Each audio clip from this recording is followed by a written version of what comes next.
ओम नमः शिवाय। दोस्तों, हर हर महादेव शिव भक्ति ज्ञान चैनल में आपका स्वागत है।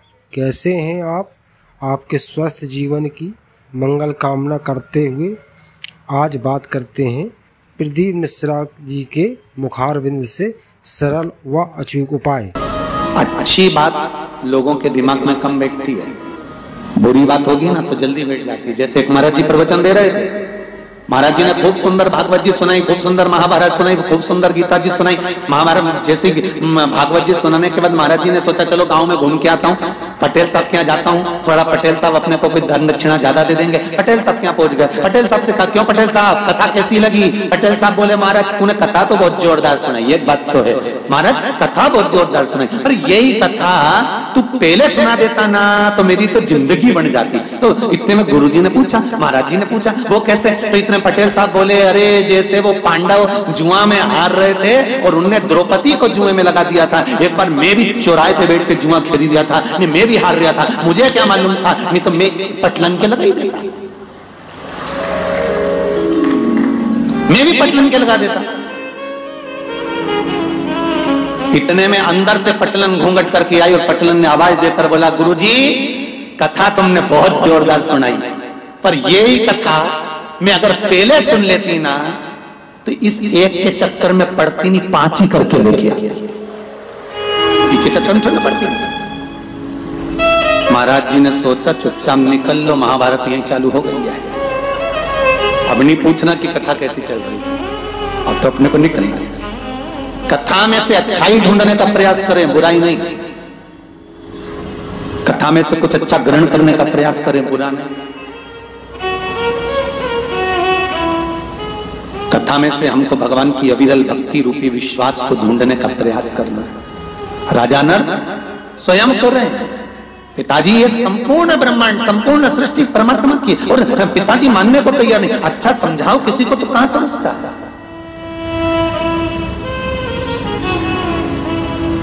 नहीं समझे और अनर्थ के पिताजी ने कह दिया राजा अनर्थ मैं तुझे श्राप देता हूं, मेरी जायदाद में से तुझे एक टुकड़ा जमीन का नहीं मिलेगा, और पूरी जमीन पर पृथ्वी पर अगर तू कहीं पर भी रहेगा तो जलकर भस्म हो जाएगा। स्वयं शिव है शिव महापुराण, आपका विश्वास है शिव महापुराण, भरोसा है शिव महापुराण।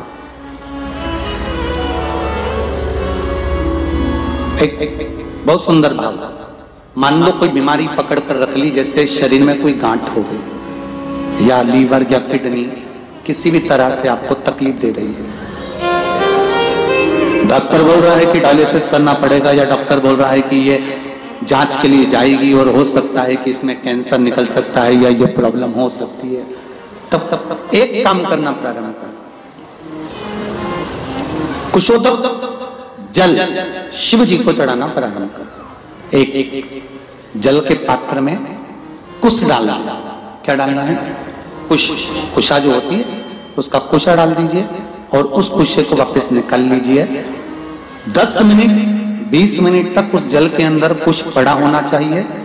वो कुशा वापस निकालने के बाद में जिस व्यक्ति को रोग है और रोग का इलाज लग नहीं रहा हो या तकलीफ आ रही हो, तो कुशोदक जो जल होता है वो शिव जी को श्री शिवाय नमस्तुभ्यम बोलकर समर्पित करना चाहिए। उसी का आधा चम्मच से भी आधा चम्मच भाग लेकर आ जाओ, थोड़ा सा शरीर पर छीटा, थोड़ा सा आचमन उस कुशोदक जल का करना प्रारंभ कर दीजिए।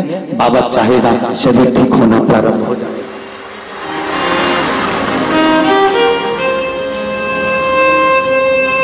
शिव को समर्पित करा गया।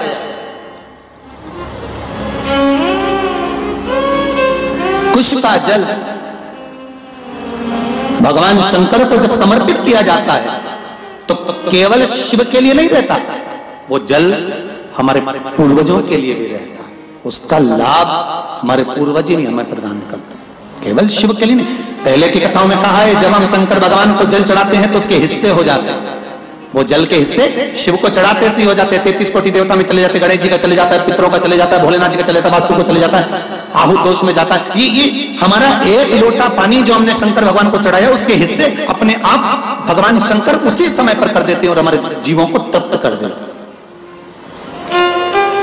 भगवान ब्रह्मा ने भगवान विष्णु से कहा तुम्हारे पिता कौन है? भगवान विष्णु कहते मेरे पिता देवाधिदेव महादेव है। तब भगवान ब्रह्मा को विश्वास नहीं हुआ, तो उन्होंने कहा मैं तुम्हारे पिताजी का दर्शन करना चाहता हूं, और एक पर्वत को घुमाना प्रारंभ करा। ऐसा पर्वत घुमाया, ऐसा घुमाया कि उसमें से अग्नि का एक खंभ प्रकट हो गया और ऐसा लिंगायत आकृति प्रकट हो गई, और उस लिंगायत आकृति में से आवाज आई कि हे नारायण, हे ब्रह्मा, मैं ही आप सबकी उत्पत्ति का कारण, मैंने ही भगवान विष्णु को प्रकट करा है और भगवान विष्णु ने ब्रह्मा तुमको प्रकट करा।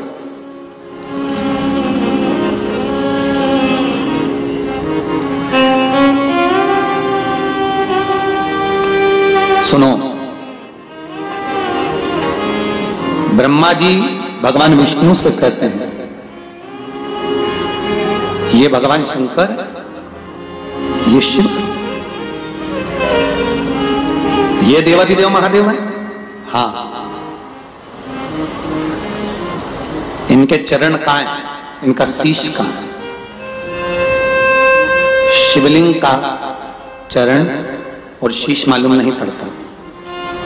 तुम जहां बैठकर जल चढ़ा दोगे, शिव उसको स्वीकार कर लेता है, क्योंकि कंकर में शंकर बसा होता है। कंकर में शंकर बसा होता है। तुमने जहां चढ़ाया, शिव ने स्वीकार कर लिया। एक प्रैक्टिकल करके देखें, पूरे पंडाल में कहीं पर भी बैठकर 108 बार श्री शिवाय नमस्तुभ्यम का जाप कर कर देखना, मन की अभिलाषा। जो टीवी पर सुन रहे हैं, आस्था चैनल पर, जो फेसबुक यूट्यूब पर कथा श्रवण कर रहे हैं, शिव पर विश्वास कर आप दिल से कहो तो उसको, कथा सुनते सुनते उससे बात तो करो। हमारे यहाँ की माताएं भजन गाया करती थी, बड़ा पुराना भजन है, भोले बाबा से मिलने का सत्संग ही बहाना, दुनिया वाले क्या जाने मेरा रिश्ता, जम के तो बोलो पुराना। और ना जाने कहां कहां ढूंढा उन्हें, फिर आखिरी में मालूम पड़ा सत्संग में पाया है। भगवान को ढूंढने के लिए किसी तीर्थ में जाने की जरूरत नहीं है, भगवान को ढूंढने के लिए किसी नदी के तट पर जाने की जरूरत नहीं है, भगवान को ढूंढने के लिए किसी दूसरी जगह जाने की जरूरत नहीं है। क्योंकि शिव महापुराण में माता पार्वती जी ने शंकर भगवान से कहा था, भोलेनाथ एक बात बताओ, दुनिया के लोग आपको ढूंढते हैं, आप कहां छुपे होते हो? शंकर भगवान ने कहा, पार्वती मैंने छुपने का सबसे अच्छी जगह ढूंढ के रखी है। जब बच्चे छुप छुपैया खेलते हैं ना, तो वो अलग अलग जाकर छुपते हैं, कहीं पलंग के नीचे छुपेंगे, अलमारी के पीछे छुपेंगे, कहीं बैलगाड़ी के पीछे छुपेंगे, कहीं कहीं जाकर छुपेंगे, कहीं घास में जाकर छुपेंगे। भगवान शंकर से पूछा गया कि प्रभु आप भक्तों से जाकर कहां छुपते हो? तो भगवान पार्वती जी बोलती है, कैलाश पे जाकर छुपते हो, शमशान में जाकर छुपते हो, मंदिर में जाकर छुपते हो, गंगा जी के जल में जाकर छुपते हो, कि नर्मदा जी के जल में जाकर छुपते हो, कि किसी वन में जाकर छुपते हो? शंकर भगवान बोले ये सब छुपने की जगह नहीं है, मैं ऐसी जगह छुपता हूं जहां भक्त मुझे कभी नहीं ढूंढ सकता। तो पार्वती जी ने पूछा वो स्थान कौन सा है? शंकर भगवान कहते हैं मैं भक्त के हृदय में जाकर छुपता हूं, क्योंकि वो सब दूर टटोलेगा और अपने भीतर झांक कर नहीं देखेगा। सारी दुनिया में हम भगवान को ढूंढ रहे हैं, पर अपने भीतर नहीं ढूंढ पा रहे। सारा जमाना हमको गलत नजर आता है, अपने आप को छोड़कर बस अकेले तुम ही अच्छे पैदा हुए हो, बाकी के सब गलत पैदा हुए। और हमेशा एक ही बात लोग कहते, जमाना खराब है। अरे भाई, नीले कलर का चश्मा लगाओगे तो सब जम के तो बोलो नीले नजर आएंगे, पीले कलर का लगाओगे तो सब पीले नजर आएंगे, लाल कलर का चश्मा लगाओगे सब लाल नजर आएंगे, काले कलर का चश्मा लगाओगे सब काले नजर आएंगे। जैसी तुम्हारी दृष्टि होगी सृष्टि वैसी नजर आएगी। जिससे मिलो एक ही बात कहता, जमाना बड़ा खराब है, मतलब तूने चश्मा खराब लगा कर रखा है इसलिए सब खराब नजर आ रहे हैं। जिस दिन तो अच्छा लगा लेगा संपूर्ण सृष्टि नजर आएगी अच्छी। हम आशा करते हैं कि भगवान शिव आपकी सभी मनोकामना पूर्ण करें। इस उपाय को करना ना भूलें। आज बस इतना ही। फिर मिलते हैं नेक्स्ट वीडियो में। दोस्तों वीडियो अच्छी लगी हो तो सब्सक्राइब और लाइक ज़रूर करें। ओम नमः शिवाय दोस्तों।